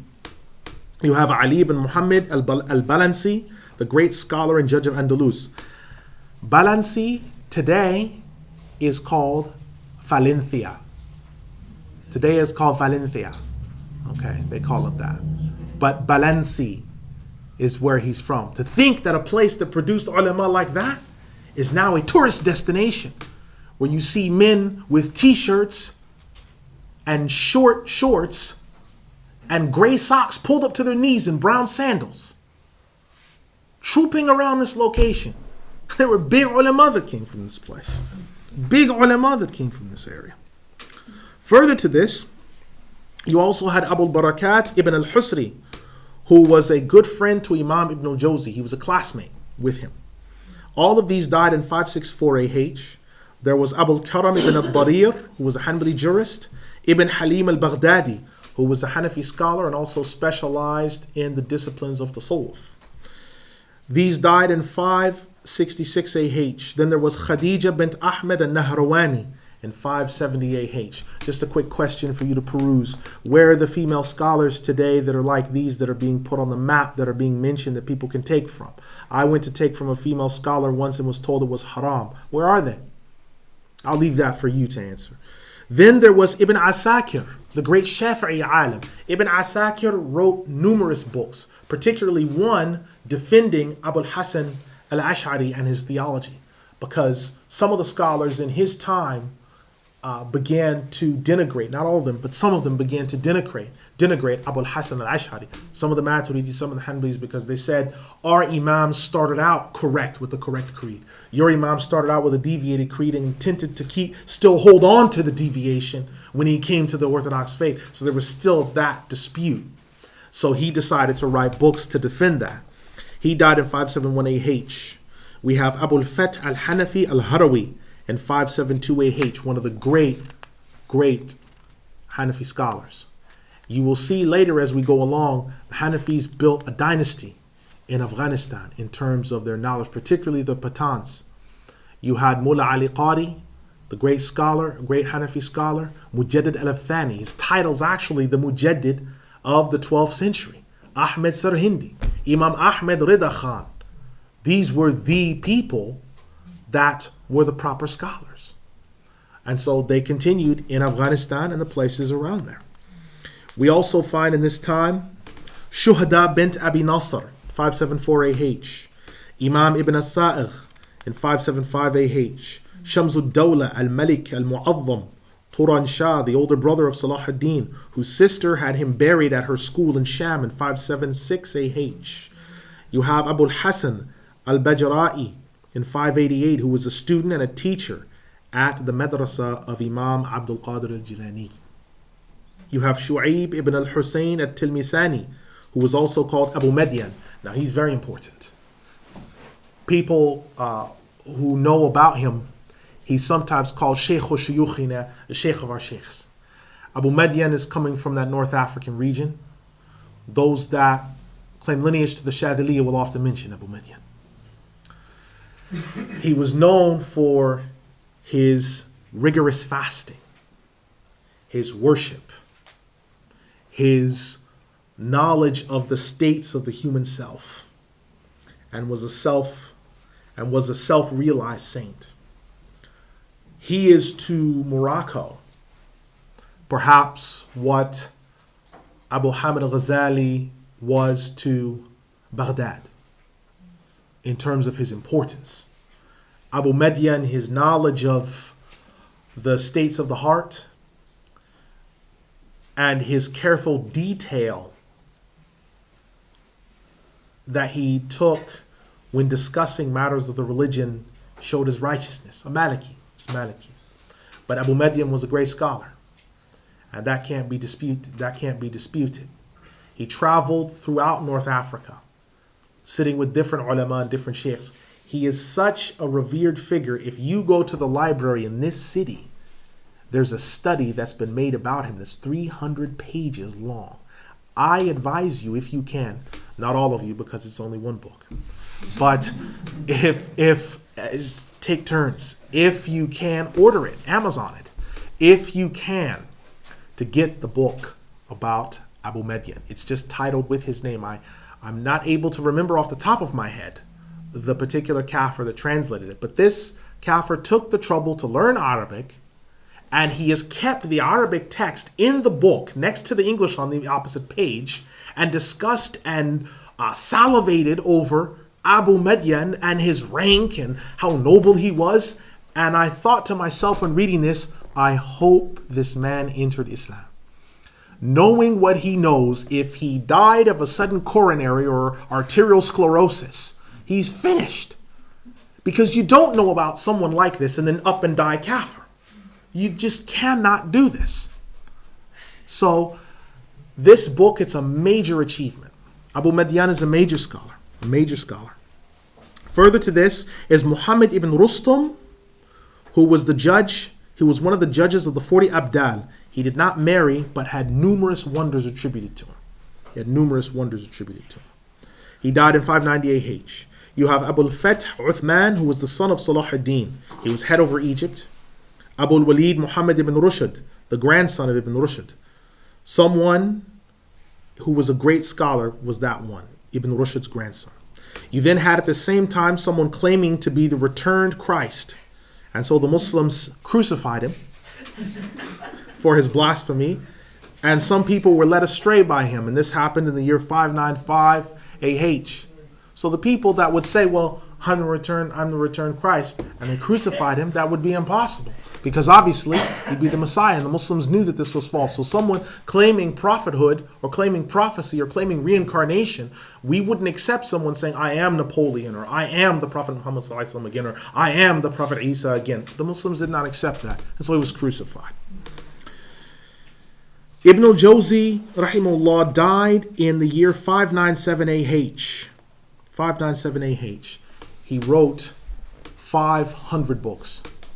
Imam Ibn al-Jawzi rahimahullah wrote 500 books. It is he that I want to use as the baseline of our tafsir class, inshallah. If Allah causes us to live that long, it is his tafsir I want to use. He had his own observatory in his home. He was a doctor. He was a botanist. He was a chemist. He was a historian. His text, Al-Muntazim, which is one of the foundational ones for our history class that we're going through now, is more than 20 volumes. He is one of the most important figures of Baghdad. Studies have been written on him. There are people in Lebanon that have written doctoral theses on him because simply of his rank, where they're volumes and volumes and volumes long. Ibn al-Jawzi is not a small player on the stage of fiqh, creed, or any of the other sciences of Islam, or even the material sciences that these people talk about. He's the same one that said that the earth, in reference to the sun, it would take 45,000 earths to make the size of the sun. He's the same one that said the earth is 93 million miles from the sun. He's the same one that told us that the earth weighs 6 sextillion tons. He's the same one. He's the same one that told us how fast the earth is going. He's the same one that told us that it's going around the sun. A lot of this cosmological information, the place where we're sitting now, we think it's advanced. But people back then were advanced. So that makes you understand then, what else have they not told you? What else have they kept hidden from you about these different scholars and these different people? What else have they lied to you about? One of the most dangerous things is when you take on someone's language without self-reflection. If you only speak one language and you can only read and communicate in one language, I genuinely feel repentant towards you. I feel rueful towards you because you are one of the deceived. As long as you stay like that, you will never ever be able to test anything, and you'll be forced to believe them. Do we honestly believe George Washington cut down a cherry bush, and when he was asked about the cherry tree, I cannot tell a lie, I cut down that cherry tree? Cherry trees don't even grow in Virginia where he's from. But people believe that because that's the only language they've had as a language of currency. I ask you to look at your children and to look at your families and to think, what language will we use? Because language shapes your perception. It shapes how you view the world. It shapes how you do things. Look at some languages. The first word that comes will be the noun and then the adjective.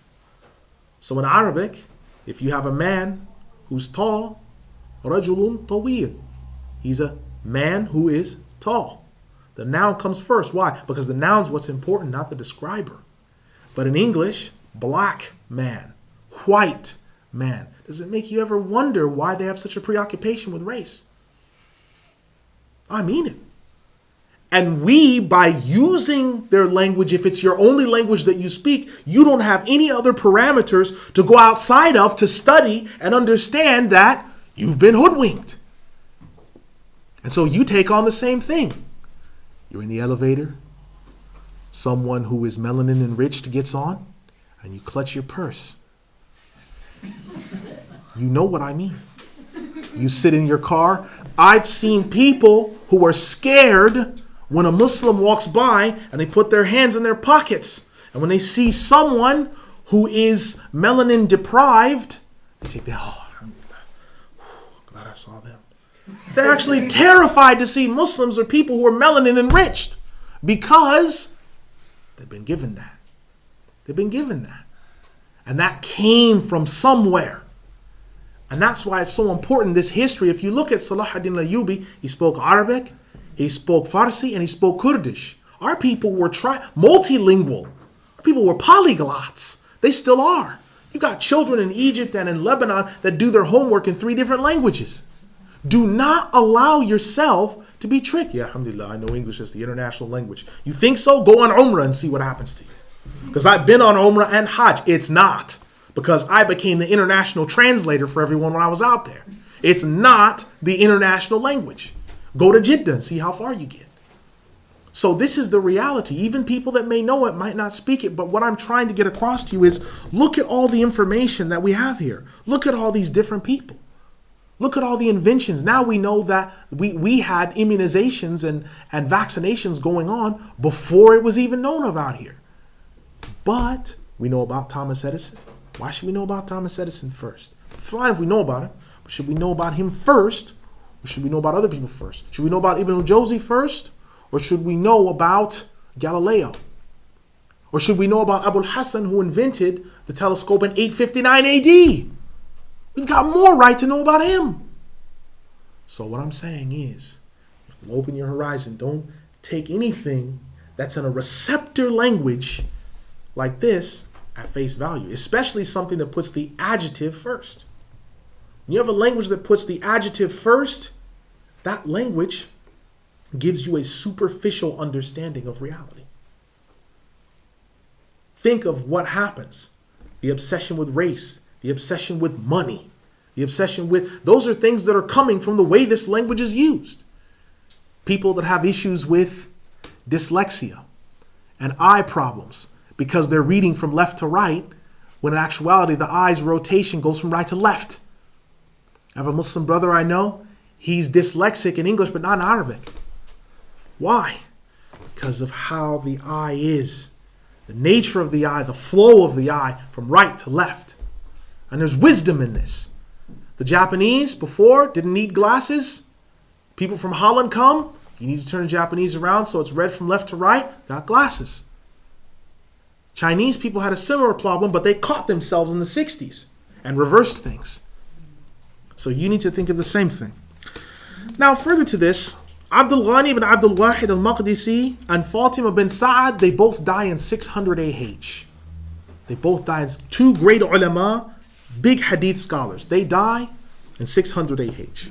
From the years 600 to 620 AH, the following events take place. The Franks conquered Constantinople in the year 601 AH and massacred a large number of Orthodox Christians from the Byzantine Rite of the Catholic Church. Also in this time, birth defects started to also occur among the Muslims on a larger scale, in which a child was born with 2 heads, 4 arms, and 4 legs. It's called the spider syndrome. It died later that day. Now the fact that Ibn al-Imad is recording this as a historian is showing us that these things were previously not known to the Muslims, these wide-ranging birth defects. Muslims in general, we didn't have these type of birth defects. Like, for example, now you will find that there will be people with high levels of hypertension and arthritis. So the Bedou, thousands of years, living till they're 90, 100, no arthritis, no hypertension, no rheumatism. And then in the 1970s, Pop-Tarts arrive. Sunny Jim peanut butter arrives. And what happens? Dementia, Alzheimer's, rheumatism. I'm not saying it because this guy's got something against American food. I do, but that's not the only reason why I'm saying this. I'm saying it because there's a direct correlation between this and that. What were they doing different before? Fresh food, fresh veggies, living a wholesome life, not sedentary. They become sedentary. More Sunny Jim peanut butter, please. More this, more that, more Pop-Tarts. Captain Crunch, please. White refined sugar that's used to strip rust off of metal. And not even eating brown sugar anymore. It's the reality. Canned food. World War II is over. What are you eating canned food for? Hitler's been defeated. What reason do you have to eat canned food? Are you living in a bunker? Why are you eating canned food for? What are you eating out of aluminum pots for? You know that poisons your insides? So this is what's happened. And it's a reality that you have to look at. And it's one that's real. So the birth defects begin to occur.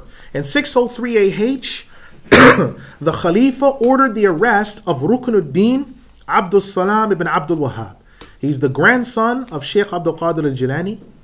The Khalifa had his books burned. And not long after that, Abdul Razak al-Jilani, who was one of the sons of Abdul Qadir, died. The reason why the books of Ruknuddin were burned, because the Khalifa believed that Ruknuddin was moving against him and had called him a kafir. That's why the Khalifa moved against him.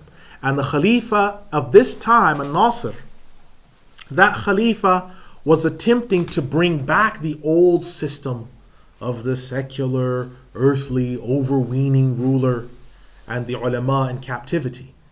And the ulama who were ruling simply weren't going to allow that. And so he was hoping that by arresting him, that something would come about, but it didn't. Because the moment you arrest him, those same guards that you have who are under his control open the door and unlock the cell and let him right back out. Okay, you've had his books burned. He can write others. His books have been printed. They're all over the place. They're in the bookstore. He starts giving them for free just to spite you. What can you do to these people? There's nothing that can be done. In 608 AH, a huge earthquake destroys most of Egypt, particularly Cairo. Then in 609 AH, a huge war developed between the Muslims and Christians in Andalus, with the Muslims gaining the upper hand at that point. Now, soon what would happen is you would have Isabella and Ferdinand, and they would start, these particular rulers of Spain would begin to build up the Spanish Empire to try to take over Spain and remove Andalus from the control of the Muslims. But in the beginning parts, there were these back and forth battles between the Muslims and between the Christians, to the point where there was a Christian monk. He was hoping to spark a battle between the Muslims on a large scale, a national battle. And so he went about the Muslim quarters of the city of Ishbailiyah, cursing the Prophet Muhammad ﷺ and saying vicious things. And nothing happened to him there. He then went to Valencia and went about cursing him, and nothing happened to him. They told him to leave, but nothing happened to him. He went to Cordova, and nothing happened to him. He finally met his death. He finally met his end, killed by another Christian, concerned that he might spark a civil war between the Christians and the Muslims. Killed by another Christian. So there was a lot going on during this time. Also, the Mongol Tartars, under the reign of Genghis Khan from 615 to 616 AH, mobilized. But many of the Abbasid people from the court, who were courtesans, paid no heed to them. The Tatars took Khorasan, Bukhara, Samarkand in 616 to 618. So in 1 year, they took 4 time zones worth of area. All right? This is the equivalent of what happened when Hitler took old Europe. It took him 1 year. All of what you see on a map of Western Europe was gone in 1 year. So the Tatars at that time, in 1 year, 617, 618, the other Muslims who are in Egypt and in Sham are still battling incursions of Crusaders coming in and coming out, and the Abbasid courtesans are paying them no mind. They're paying them no heed. They're absorbing Central Asia. You're paying them no heed. Scholars being put to the sword, Muslim troops being killed. Well, what type of army are they? We'll deal with them when they come. By the year 620 AH, the Tatars had moved past the Russians, and they moved past the other tribes in Central Asia, and soon they were going to be in the Fertile Crescent. Fertile Crescent is Iraq, Turkey, that general area. So they were going to be in the Fertile Crescent soon. They were going to make it there. Now what you have to be concerned about is, if they were going to make it there, that's where the Abbasid Khilafah is based. What's going to happen then? And that's what we find. So in 622 AH, the Khalifa Al-Nasir, he died at 70 years old. He ruled for 23 years. He was the longest ruling Abbasid Khalifa out of all of them. All right? The next one to take the rule would be the 35th Abbasid Khalifa, Al-Zahir bi-Amrillah, the son of An-Nasir. In 623 AH, Al-Zahir bi Amrillah died during this time after merely 9 months of Khilafah. The 36th Khalifa of the Abbasid government was Al-Mustansir Billah, the son of Al-Zahir and founder of the Al-Mustansiriya school. Now, this school in Iraq, in Baghdad, is still there. It's still running there. It's a school that teaches, when it was built by him, the school was teaching fiqh, creed, and other things. It still teaches that today. It's still very reputable. It's still very much attended and alive. It's a destination for many students. And I think with what's going on in Al-Azhar, Allahu Alam, I think more students, particularly from Central Asia, will start diverting towards there and start leaving off Al-Azhar, because Al-Mustansiriya is a very good school. They have other subjects as well that they teach, geometry, and they use the old books. They don't use Sir Isaac Newton and these other mukalaks. They're actually using ancient sources, ancient medical sources. And I met one Muslim sister from Iraq that had studied the Mustansiriya. Remarkable knowledge, remarkable. Such a continuity.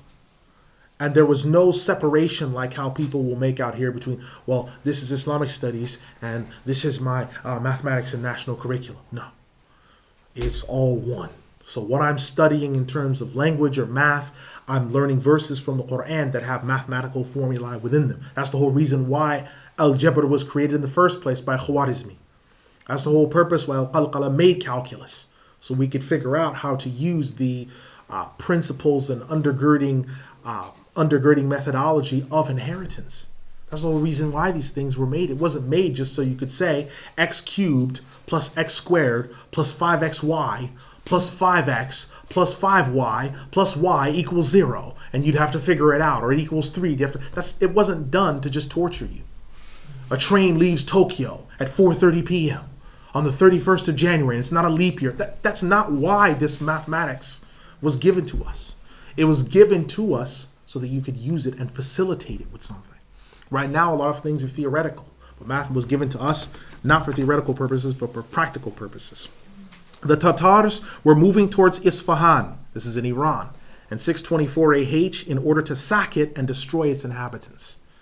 In 640 AH, Al-Mustansir Billah died, and the Khilafah was passed to his son Al-Musta'asim Billah, who became the 37th Khalifa of the Abbasid government. 648 AH brought another useful invention, because the Crusades were still continuing. A Muslim brother in Algeria, northern Algeria, by accident, took gunpowder that had been imported from China for fireworks and made a repeat action rifle. It was by accident. The fact that he knew about pyrotechnics, and then he was able to join between that and then make a repeat action rifle similar to the Winchesters used against Custer at Custer's last stand. The fact that he was able to make that connection, and then he thought, what if I make more than these? What if I can make a whole stack of them? And so soon he started sort of mass producing them. And now you had Mamluks with repeat action rifles. You had the Mamluks and you had the Kurds in North Africa with repeat action rifles. The Ayubids had repeat action rifles. News trickles back from the Muslim world into the Crusader kingdoms in Africa that the Muslims are riding lions with short tails, camels, firing fire from the pits of hell out of sticks, repeat action rifles, wearing spy glasses on their eyes in which the devil enables them to see from afar, bifocals, looking from glasses from far away in which they've been given special ability by demons to see their enemies from behind walls, telescopes, binoculars. You have to look at the people that you're dealing with, right? So this is what they thought the Muslims were doing when they invented repeat action rifles. And for once, I would agree partly with a statement of a Kafir in which they said necessity is the mother of invention, because we needed those. They had larger armies, they had so many different things. And so when we found the repeat action rifle and you see men getting blown out of their horses that are wearing metal armor coming from Europe, alhamdulillah. I mean that. Alhamdulillah. I love Salahuddin Al-Ayubi. I love what that brother did. I love my people. And we should love the inventions that our people did to save our lives, so we can sit here today in this room and sit on this chair and sit in this room and say, Alhamdulillah, I'm Muslim, and not have to be tested for it. Because you don't even have to be tested now. Back then, if you were Muslim, you had yourself tested. You couldn't just say, well, I'm Muslim. Okay, we'll get in the army. Well, no, I don't want to do that. Okay, we'll do this. I don't want to do it. Okay, well, then you're not Muslim. And you got killed or something happened to you. Now you can sit and say, Alhamdulillah, I'm Muslim. You don't have to do any of the sacrifices. You don't have to go to any of the trials. You don't have to put in any of the work. We feel like we're in Mecca in the time of the Prophet Muhammad sallallahu alaihi wasallam when someone just says something out of the window. Oh, subhanallah, the dhulm is great. There's no dhulm in that capacity. People are always saying something. They should be saying something. You look weird. You're different to them. Of course they're going to say something. They're naked and you're not. Obviously you're going to look different. I don't understand why they keep doing it. I'm no different to them. Have you seen a mirror lately? Our people weren't like that. Our people knew that they were different. They were proud of that fact. The Muslims of the past are proud of that fact. We have to be proud of it today. Kind of scared, so we go into work and we try to blend in. And we blend in and blend in and blend in, and then we don't even know who we are. And this is what happens. If you look at many of the people that get arrested, Muslim brothers that get arrested, they don't look like me, most of them. They don't. They're wearing the Dolce & Gabbana and the Versace and everything else because they're the ones that could turn. And they get arrested, and it's for the first time that that Muslim brother realizes, whoa, I'm Muslim and I'm melanin enriched. When he's in custody, being cross-examined for 3-4 hours. Subhanallah, why are you doing this to me? Because you're Muslim. Your name is Muhammad. That would tend to be an indicator. And so we have to realize that these people were proud of the fact. And so these brothers that did this, that made these repeat action rifles, they saved the Muslim world. Otherwise we'd be speaking Flemish today. That is a dead language anyway. Or Latin, or any of these other cursed languages. So we have to understand that these people sacrificed. All right? We come to the next part, in which we see soon stacks of them were made. Stacks of these repeat action rifles were made and sent to Egypt, and along with flamethrowers and Molotov cocktails, were used against Frankish forces and led to the end of nearly 200 years of crusades that started in 489 AH. So from the time Pope Urban started it in 1095, once the repeat action rifles came out, people thought that maybe it was a good idea to head home because the Muslims now had the advantage. But there would still be another 50 years of crusades after that. You check the Guinness Book of World Records, the largest consistent full-scale war in history, 250 years of crusades against Muslims. What type of mentality do the people have where they're just consistently at war? But we get told Muslims believe that you have to be consistently at war. No, we were because you were consistently at war with us. Of course we were. No one's going to allow that. No one in their right mind would allow someone to come into their kitchen and say, Alhamdulillah, we've separated this up. You may use the sink and we have the rest of the house to use for ourselves. Now sign this peace document. No Muslim in his right mind will accept that. Even with the little ahadith that he knows, he's defended himself. So this is what was happening.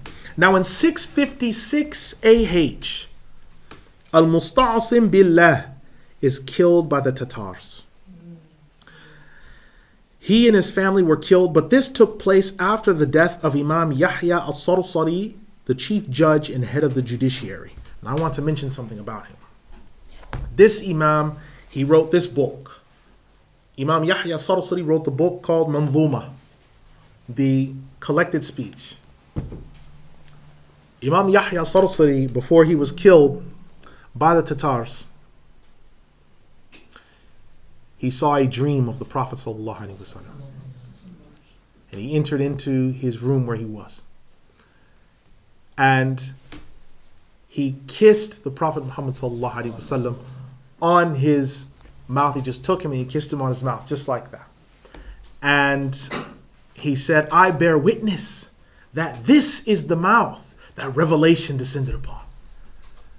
And the Prophet Muhammad ﷺ said to him, and I bear witness that you have died on the Sunnah and Iman. And he said it in the past tense. He knew from that point that he would be martyred because it was mentioned in the past tense. The first place the Tartars went when they came in, Hulugu Khan was in charge at this point. Genghis Khan had died. When they came in, they came looking for the authorities of the city. Yahya al-Sarsari killed a platoon of Tartars by himself. He was old at this time.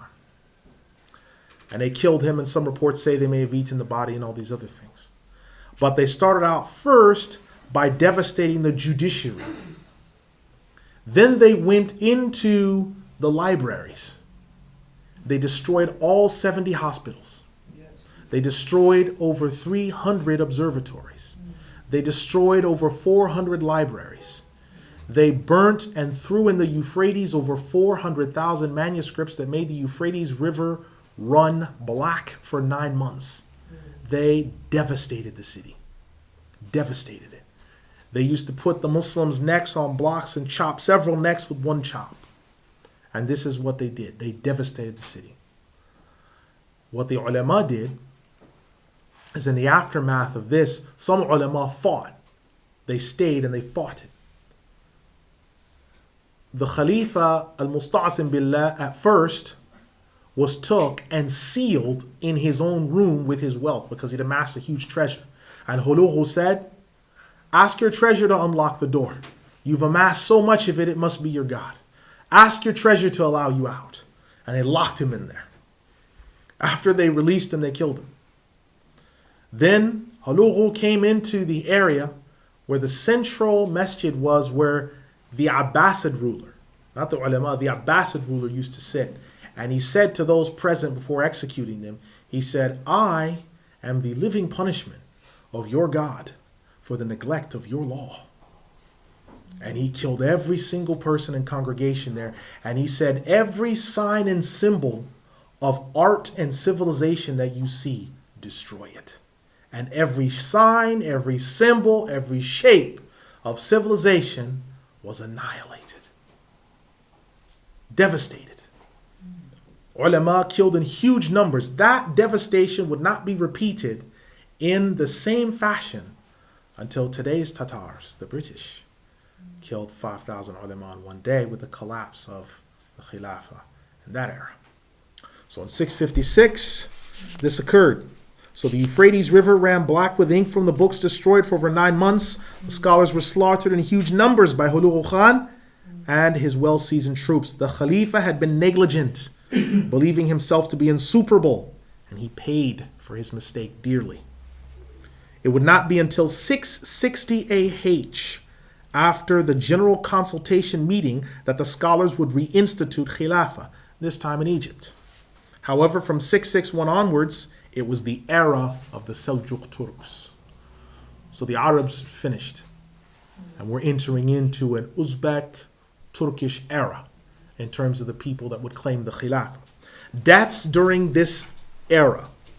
Ni'ma bint Ali ad-Dimashqiyya died in 604 AH. Afifa bint Ahmed al-Isfahaniyya in 606 AH. Aisha bint Ma'mar al-Isbahaniyya. Abu Umar al-Maqdisi at 80 years of age, both of them, Aisha and Abu Umar, died in 607 AH. Fatima bint Ibrahim ad-Dawla'i. Abdul Salam ibn Abdul Wahhab al-Jilani died in 610 AH. Muwafiquddin ibn Qudama died 620 AH. Imam Muwafiquddin rahimahullah, Imam Muwafiquddin, his children, he had numerous children, but all of his children died in infancy. None lived, none of his children survived him. And so inshallah, maybe by the reading of his books, acting on the knowledge he left behind, inshallah we become children to him. Further to this, Fakhruddin ibn Taymiyyah died in 622 AH. This Fakhruddin is not Taqiyuddin ibn Taymiyyah. Taqiyuddin ibn Taymiyyah died 728 later, but it's from the same family, the Bani Taymiyyah. The Bani Taymiyyah were a family of ulama from Harran in Sham. Fakhruddin ibn Taymiyyah at one point held the position that every single person from the people of innovation would be in the fire for all eternity. Imam Muwafaquddin wrote him a letter and tried to dissuade him from that idea, because he held the position at one point that and if you look at it, you could understand why an alim would hold the position if you look at how staunch the ahadith of the Prophet ﷺ are about the people of innovation, where he says, if I was to live during the time of the appearance of the Khawarij, I would slaughter them like Ad and Thamud were slaughtered. And when you look at that in the hadith in Bukhari, that's a clear-cut statement. Or you look at statements where don't visit them when they're ill, don't pray over them when they die, right? There's no zakah, hajj, or fasting for them. They have no deed. These type of ahadith, you can understand why Fakhruddin would come to that position. That wasn't the correct position, but you can understand why he would come to that position. You had Baha'uddin Abdul Rahman al-Maqdisi, who died in 624 AH. Now, Baha'uddin Abdul Rahman al-Maqdisi is the first cousin of Imam Muwafaquddin. They wrote a book together. Imam Muwafaquddin wrote the book Al-Umda, which is one of the texts for the Hanbali fiqh. Imam Baha'uddin al-Maqdisi wrote the commentary Al-Udda, which is a one-volume commentary. They wrote that while out on the battlefield. They wrote that while actually on the battlefield and completed the book just before taking Jerusalem back. The book was completed 4 to 7 nights before they took Jerusalem back. So much barakah in that book. The chapter of jihad is huge. Obviously, these are soldiers, warriors. Chapter on jihad is massive. Ibn Athir dies in 630 AH, and Majduddin ibn Taymiyyah dies in 653 AH. Majduddin ibn Taymiyyah is the father of Shihabuddin ibn Taymiyyah, and Shihabuddin ibn Taymiyyah is the father of Taqiyuddin ibn Taymiyyah. Okay, so Majduddin ibn Taymiyyah is the grandfather. He dies 653 AH. He's got a masjid named after him. Majduddin ibn Taymiyyah, rahimahullah, in Baghdad. Very famous because Majduddin is the number 2 voice for fatwa and Hanbali school for fatawa. Muwafaquddin is number 1 voice after Ahmed. And so these two figures, Imam Ibn Rajab rahimahullah, he said, and he died in 795 AH, he said, whenever there is a dispute about a matter in the fiqh, in the commentary literature, you go to these two sheikhs first because they wrote so extensively in the area of fiqh.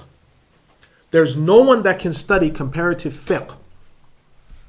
There's no one that can study comparative fiqh with any precision that hasn't heard of Al-Mughni. If someone claims that they've studied Al-Fiqh al-Muqarran comparative fiqh and they haven't heard of Al-Mughni, they lie. They lie. There's no way they can study comparative fiqh without having heard of that. If they say that they've heard, they lie. It's just, there can be no other way to say it than that. They lie. Imam Majduddin ibn Taymiyyah rahimahullah, what's unique about him is his writing style, because he's able to take huge principles and to summarize them into smaller texts. Majduddin ibn Taymiyyah. His son, Shihabuddin, and the son of Shihabuddin is Taqiyuddin ibn Taymiyyah. Right? Now, also you have Yahya al-Sarsari, who dies in 656 AH. Again, we've already mentioned who he is, writing this text. He wrote numerous other books on creed. He was called the poet scholar because he wrote so much poetry. Imam Yahya al-Sarsari was also one of the great saints because of the fact that his attention to detail, again, you can't stress enough a scholar's attention to detail. Everyone that sat with him, that studied from him, just marveled at him because of his knowledge of Arabic. This book is a poetic dedication to the Prophet ﷺ. And it headlines the Muslim creed from beginning to end. It rhymes every line. It rhymes. And it's about 300 lines. I had the good fortune from Allah subhanahu wa ta'ala of being given this book when I was in Medina al-Munawwara. I was given this. You'll find that there are just wonders of these saintly people. And he was the last of the great Iraqi scholars. After that, you start finding scholars with Ad-Dimashqi, coming from Damascus, As-Salihi, Al-Jama'ili. You start finding with these different titles because Baghdad had been devastated and it would take years to rebuild it. Okay, so this is why all of this is important. أقول قولي هذا استغفر الله لي ولكم أستغفر الله إن الله غفور رحيم يرحمني الراحمين. Alhamdulillah, I'm happy that I'm actually on time this time. I actually completed on time. I've covered a lot of material in a short period of time. 2 hours to summarize a century is not enough, but we try. We try. Is there a question over what I've covered? Yes.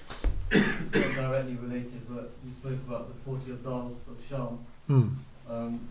Is there up until today still interaction and communication of the 40 Abdals with Al-Khidr alayhi salam? And what's the nature of this, if so? The question is up until today, is there still communication between the 40 Abdal and Al-Khidr? Alhamdulillah, salatu wassalamu ala rasulillah. I do not know of a specific statement in which there necessarily must be communication, but there are examples where, for instance, Imam Ahmed met Al-Khidr. Imam al-Nawawi dictated some of his fatwa based upon ahadith that have been given to him by Al-Khidr. Right, and he's one of the Abdal. Some people believe that Imam Isa al-Qadumi rahimahullah, who has no, in any of the biographical books, we have no birth or death date listed for him. And we have him, people who are a few days apart by travel, mentioning that they studied and sat with him, saying that Imam Isa al-Qadumi is Al-Khidr. Right? So his appearances are true.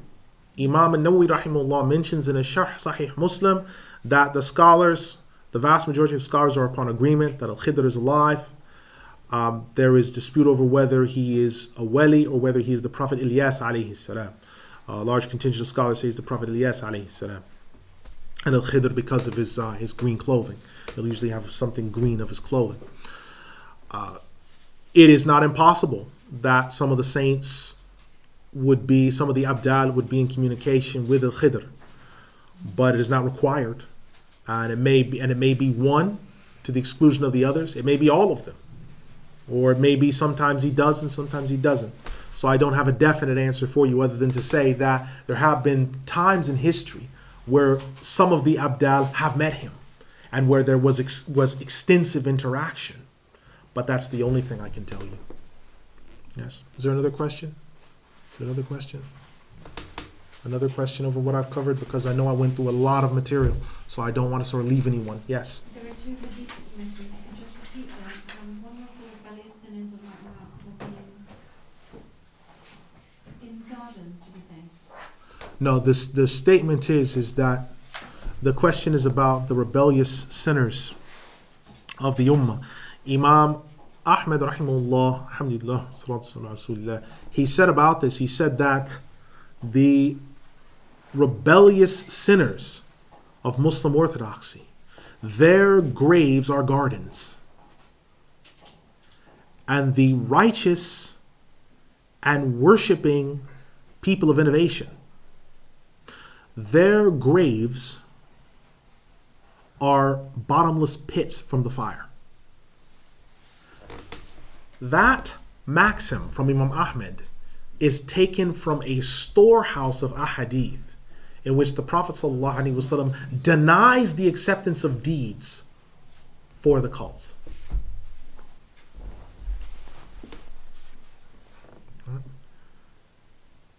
And there's a second question. The Yes. second hadith was whoever honors a person from the court, or a person of innovation. Yes. I didn't catch the end of that hadith. Yes. Okay. The hadith is where the Prophet ﷺ said, whoever honors someone of innovation, he has assisted in destroying Islam. This hadith is in Sahih al-Jami' by Imam al-Suyuti. مَنْ وَقَّرَ صَاحِبَ بِدْعَةٍ فَقَدْ أَعَانَ عَلَى هَدْمِ الْإِسْلَامِ. Whoever honors one of the people of innovation, then this one has helped to destroy Islam. Okay? That's in Sahih al-Jami' by Imam Suyuti. Yes? Yes? Is there another question? Is there another question? A final question from anyone? No? Okay. If there's no final question, then inshallah we will pick up next week from 657AH, inshallah, in the aftermath. What did the ulama do regarding the books, the hospitals, everything being destroyed, the libraries being devastated? What did they do in the aftermath of that? And what happened? We also have to discuss the Spanish Inquisition, because that also affected the Muslims in Andalus, inshallah. Alhamdulillahi Rabbil Alameen. May Allah subhanahu wa ta'ala accept it from us, and inshallah we'll see you next week. Assalamu alaikum.